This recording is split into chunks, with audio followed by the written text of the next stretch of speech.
All right, everybody, we're at Captain Tony's Saloon. The famous song Last Mango in Paris by Jimmy Buffett, and it's very, very haunted, and I'm going to tell you why soon. Right now, we're going to go inside. All right. So real quick on the Captain Tony's, this is the original hanging tree. They just preserved it, and there's the cemetery headstone, if you can see it. And they just told me this place is haunted off the chain, man. And I tell you what, and I believe it. And I'm going to tell you the story about it soon. Jesus. Okay, folks, this is what I wanted to show you about Captain Tony's and the whole block. Let's just get right in this. So, Captain Tony's Saloon has an intriguing past. One that includes murder, mystery, a bit of mayhem. A popular watering hole, the building served a few different roles. Ice house, city morgue, wireless telegraph station, cigar factory, speakeasy, a bordello, was the home of the famous Sloppy Joe's bar. 1865, a big hurricane hit Florida Keys. Water came crashing through the city, smashing nearly everything in its wake. The city morgue that would become Captain Tony's was no exception to the devastation. The many corpses that were awaiting burial and autopsy were washed away except for one. History tells us that one body recovered was lying in front of the building and was later buried beneath the building, surrounded by holy water and closed by a wall where the pool room now resides. And I was there yesterday. I'm not lying, folks. This is crazy. Later, the local pub would expand, building around a tree, which I was drinking a beer with last night. It was once used for hangings. Many were lynched and hung from the tree, including the woman who murdered her 2 sons and husband. She was immediately hung in the blue dress that covered in her victim's blood. Many say she was the first ghost to inhabit Captain Tony. She's been seen so many times, referred to as Lady in Blue. Jesus. It gets better. During the building's construction, while removing the old flooring, workers discovered skeletal remains of several people and a grave marker of a woman named Elvira. It is believed that these were some of the missing bodies that were lost after the hurricane. She had her infant child with her, and while discovering her husband was drunk and messing around, she had a mental breakdown. She ran to the ladies' room, killed her child, and then put the body under a blanket and left.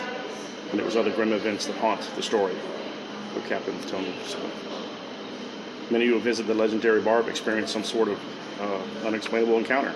The event's ladies' room, where patrons reported various mysterious occurrences. One woman reported tried to go into the first stall. It was locked. Went into the second stall. She noticed no one was in the first stall. She went to the second stall. No one was in it.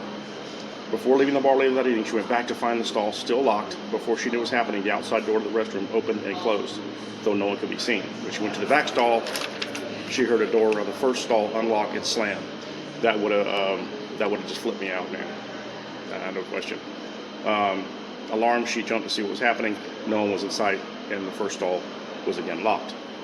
The bar's owner, Joe Farber, who considered himself to be a skeptic, reports he had several experiences that were not just spooky, but terrifying.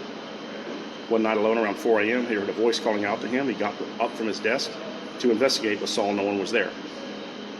He walked to the back of the bar and noticed the back doors were wide open, even though he'd locked them hours before, unable to explain the voice he just heard.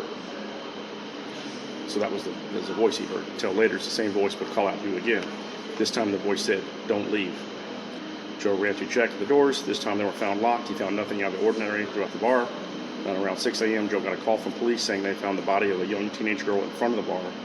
It seems she called her mother just before overdosing on pills to commit suicide. Her mother called the police and later found her body in front of Captain Tony's. Joe believes the voice was telling him to stay, which might be able to save the girl's life. Who knows?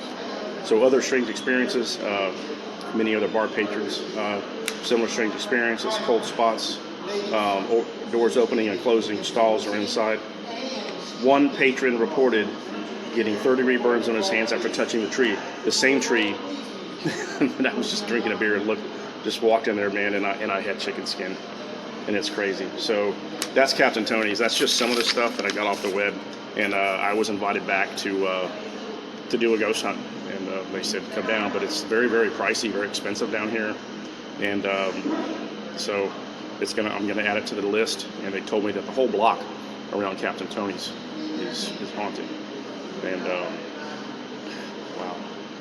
I went there, had a beer, man, and just like I said, this chicken skin. So Cheers, everybody. Hope you enjoyed the story. Former morgue. Good Lord, man. So, later, everybody.